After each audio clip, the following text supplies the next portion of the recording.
المانيا ما خسرناش الكرويين، خسرنا نفسانيا. علاش؟ لانه كيف ما كان الحال اول منافسه ديال كاس العالم غتلعب مع منتخب الماني وتتلقى هدف في بدايه المقابله. اللاعبات تيخرجوا من دائره مقابله خصهم يتنافسوا عليها الى دائره خايفين من الحصه، والخوف من شيء ولا بد تحصل فيه.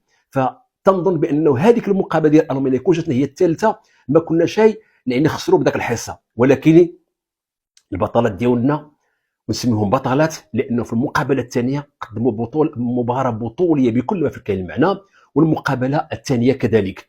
ولاحظنا بانه يعني الانسجام بيناتهم، التآزر، يعني كل شيء كان في هذه المقابله.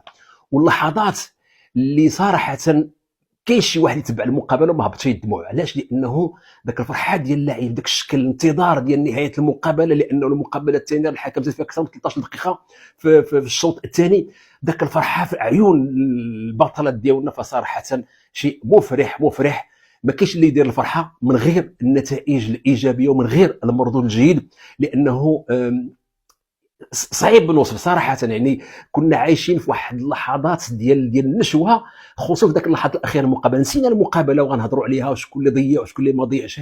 المهم في نهايه المطاف عطاونا فوز على منتخب اللي ماشي سهل، منتخب ماشي سهل. راه فازوا على المانيا تعادلت معهم وسجلوا مباشره الهدف الثاني في الدقيقه 90. اذا تبين بانه الامكانيات ديال الفريق ديال كولومبي امكانيات كبيره جدا.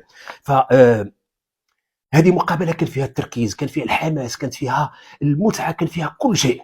يعني الا شي واحد غيقول بانه كنا نديروا فتظهر لي هذا من باب القيل والقال اللي كاين الان. المنتخب الوطني في الدور الثاني من منافسه كاس العالم في اول مشاركه، وهذا اكبر تشريف للكره الافريقيه ولكره القدم الوطنيه على المستوى النسوي. فهنيئا لكل هذه البطلات، لان ما غنهضرش على الجانب التقني لان لا يفيد الان. اللي غيفيدوا الجانب التقني هو المدرب، هو اللي غيحاول كيفاش يعالج هذه الامور.